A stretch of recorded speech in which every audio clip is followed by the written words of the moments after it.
The world is sinking, but Africa is rising.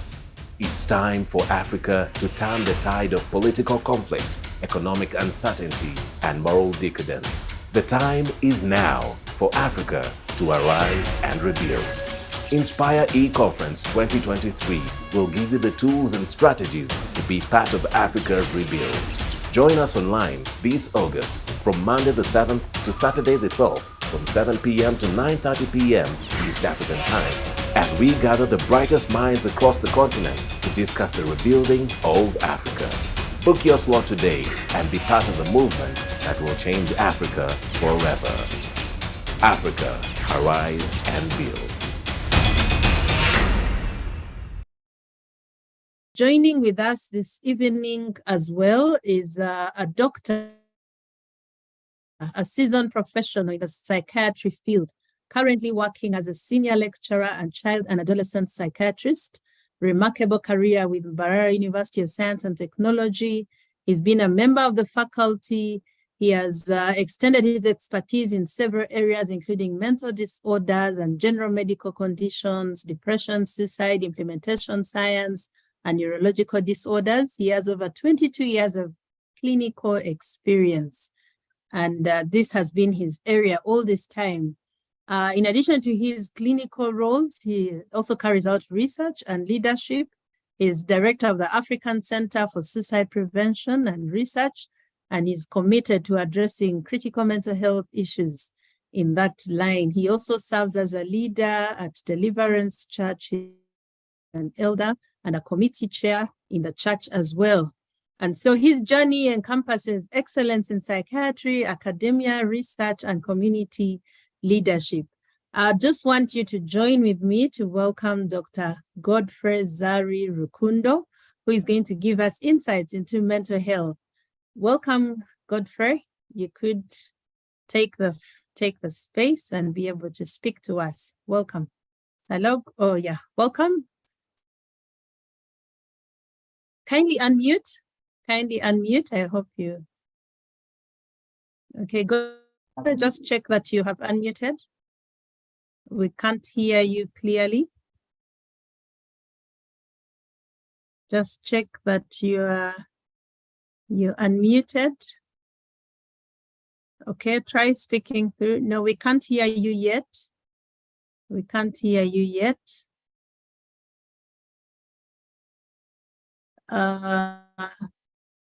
Okay. You could just check out your audio settings. I can see you trying to speak, but we can't hear you yet.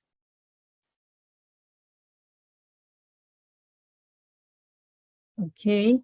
Okay, possibly as Dr. Rukundo checks that out, we could listen from Dr. Ruth Senyonyi as he tries. As soon as he's sorted, he's going to join us. He's going to join us back. Yes, welcome, Okay, and please go on. Yeah, thank you very much. I think my work has been made easier by Dr. Chitavire and Dr. Senyonyi, focusing on mental health and physical health and wellness, and I'll just be jumping some of the aspects that they have already mentioned. First of all, I want to talk about who is man, who is the human being. One, he or she is physical. The person that we can see, the person we can talk to, the person we can hear. And the person is spiritual, and Dr. Gan has talked about the spiritual life or the spiritual health that we need to have. And then the social aspect, Dr. Senyonyi has hinted on that, including the psychological aspects. And she has mentioned the emotions. You also have thoughts and ideas, decisions, personality, and the others. But what I want you to note is that the most important aspects of a human being are the invisible aspects. when you talk of the spiritual, the social, the psychological, these are not visible. And yet, most of the time, they are not given attention, they are ignored, and yet they contribute a lot of what we are as human beings. In fact, those aspects which are not seen, they are the ones which control what is seen. And the different aspects of a human being affect one another. When you have a physical problem, it affects your spiritual, your social, your psychological,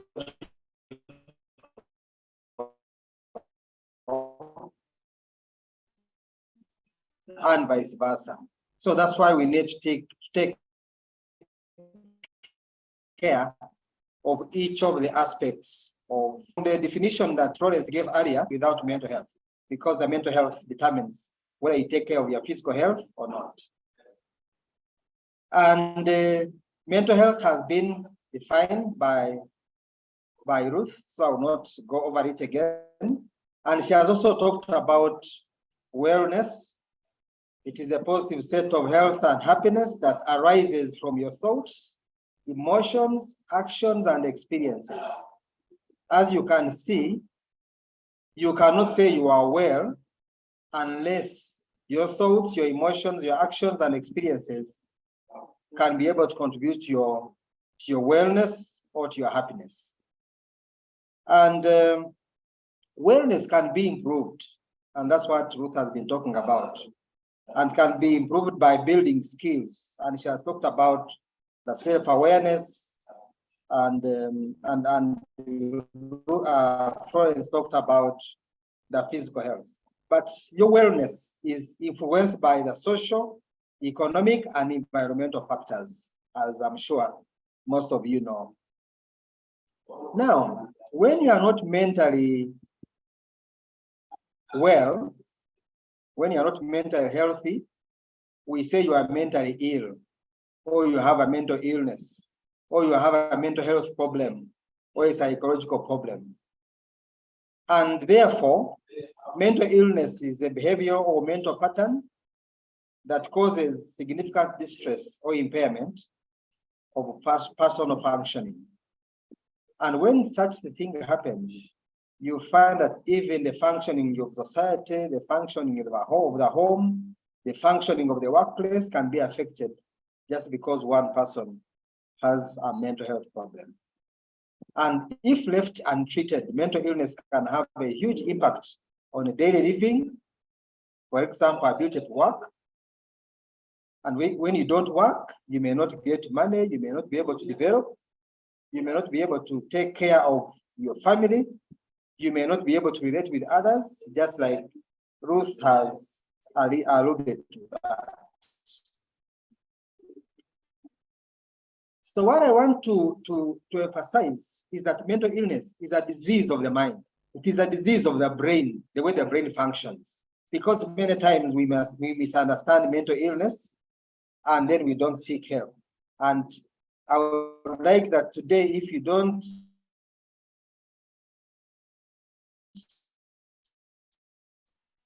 get anything else from me, just remember that mental should be taken care of. For example, Florence talked about physical health. And one of the things that we do in physical health is, for example, eating well, doing exercise. She talked about sleeping well. Those are not, that's not medicine per se, but it is part of physical health. Therefore, mental health also has that kind of aspect that we must be able to improve it or treat it if we are to remain well.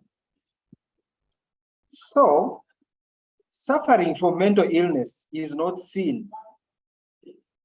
It is not the wicked, it is not the sinful that suffer from mental illness. Although if you have sin and you have not repented of it, and you are aware of it, can haunt you and predispose you to mental illness. But suffering from mental illness per se is not sin, so you don't have to repent because you are depressed. You don't have to repent because you have become psychotic. You just need to be prayed for, you need to be treated. So it's not because of sin. And no one is immune to mental illness all of us who are alive and the brain is functioning, we can actually suffer from mental illness because it's part of the body. Being born again does not stop you from becoming sick. Even when you are born again, you must take precautions to make sure that you are physically well, you are socially well, you are spiritually well, but also you are mentally well. So no one is immune to mental illness. And the challenge we have with mental illness is that it is not obvious to many people. So it starts slowly, and by the time it is identified, somebody is already very sick, or they have spent a lot of money investigating things which are not there, or seeking help from people who are not reliable. But there are so many professionals that can help with mental illness. The general health workers can help. Psychologists like Ruth and her colleagues, and the clinical psychologists and the psychiatrists, there are so many people that can help. And I believe that if we also understand what mental illness is, there are many people in church who could help, even if they have not gone through medical school or the school of psychology. And there are so many mental illnesses which we may not go to discuss, but we have anxiety disorders and depression, which are sometimes called the common mental disorders because they are very common. And then we have substance use disorders. And when we talk of substances, we are referring to alcohol, for example, which is like an epidemic in Africa, especially sub-Saharan Africa. We have cannabis and other drugs, which are affecting especially the young men. So, and then we have post-traumatic stress disorder, which affects people who have been like exposed to traumatic events, whether it is war, whether it is natural disasters, whether it is rape or robbery. There are so many things that can cause stress that is beyond an individual's capacity to bear. So later on, they may suffer from post-traumatic stress disorder. And then there are many others, schizophrenia, bipolar, and many other disorders. So there are so many, and they can present with different symptoms, and they have different types of treatment. Risk factors, there are many also. Some of them, they have genetic predisposition, they run in families.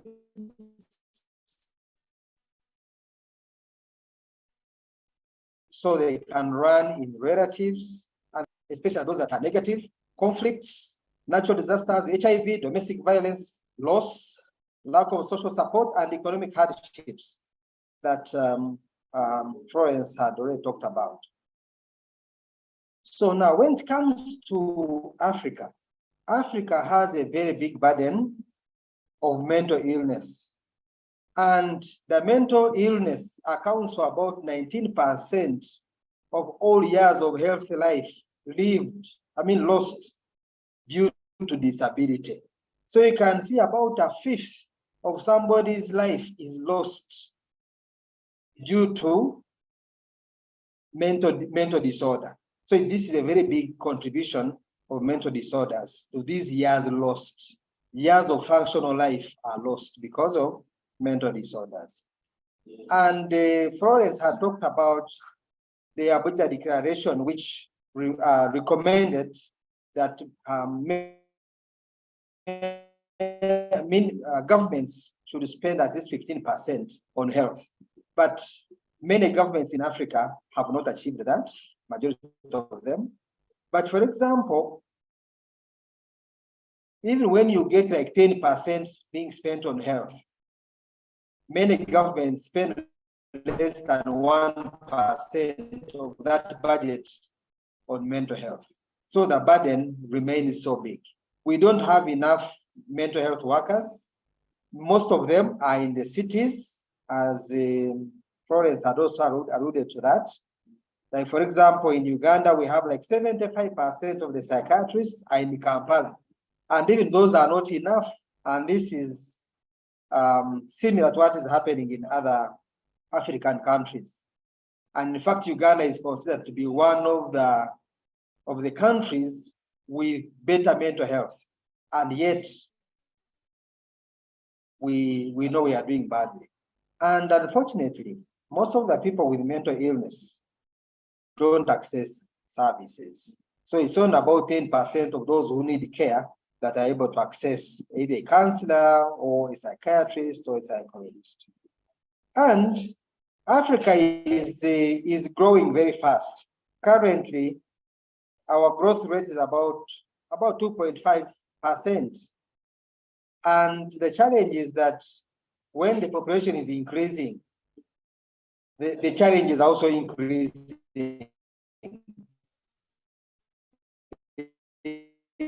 Is unemployment. The youth are being brought up in a different way, exposed to the internet.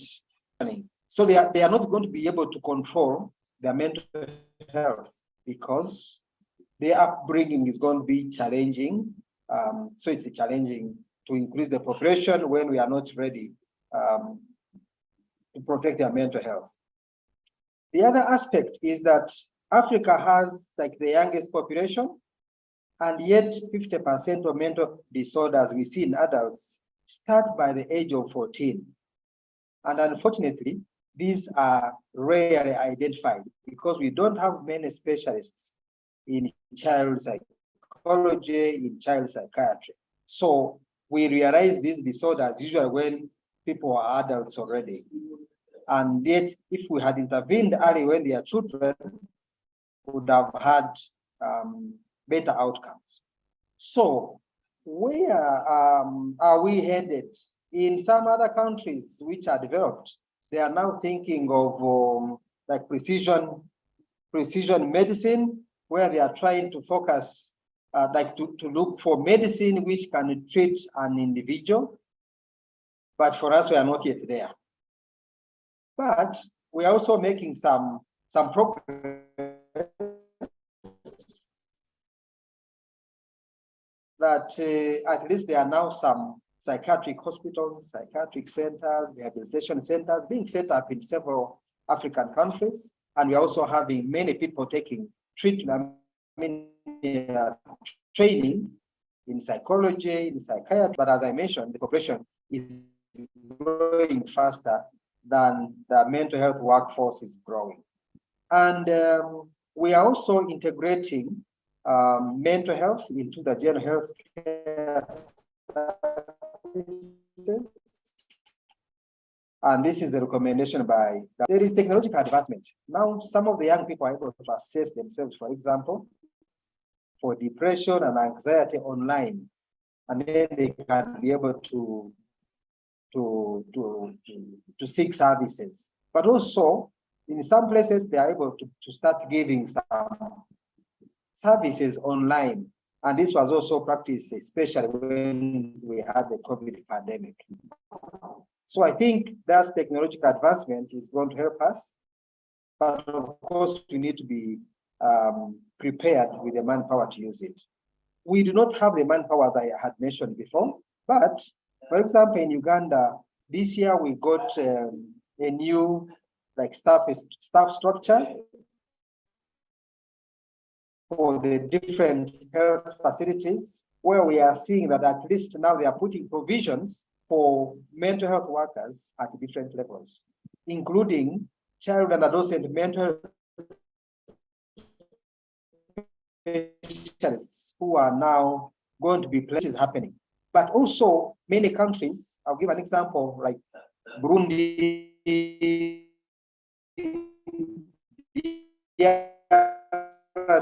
they are now, believe maybe in the near future, we are going to have more manpower for mental health. But we need to raise awareness among the different stakeholders, the people who are sick, their relatives, funders, the donors, so that we can. And now that most of the people here believe in God, are from church, we need to have the church involved in mental health. Because I think in many churches, mental illness has not been seen as an illness, to the extent that everybody who says they have a mental illness, they are either seen to be having no faith or to be demon possessed. And yet, as I mentioned, mental illness is an illness just like diabetes or hypertension. It is the body which is sick and they need help. They don't need discrimination. The world is sinking, but Africa is rising. It's time for Africa to turn the tide of political conflict, economic uncertainty, and moral decadence. The time is now for Africa to arise and rebuild. Inspire E-Conference 2023 will give you the tools and strategies to be part of Africa's rebuild. Join us online this August from Monday the 7th to Saturday the 12th from 7 p.m. to 9:30 p.m. East African Time as we gather the brightest minds across the continent to discuss the rebuilding of Africa. Book your slot today and be part of the movement that will change Africa forever. Africa, arise and build.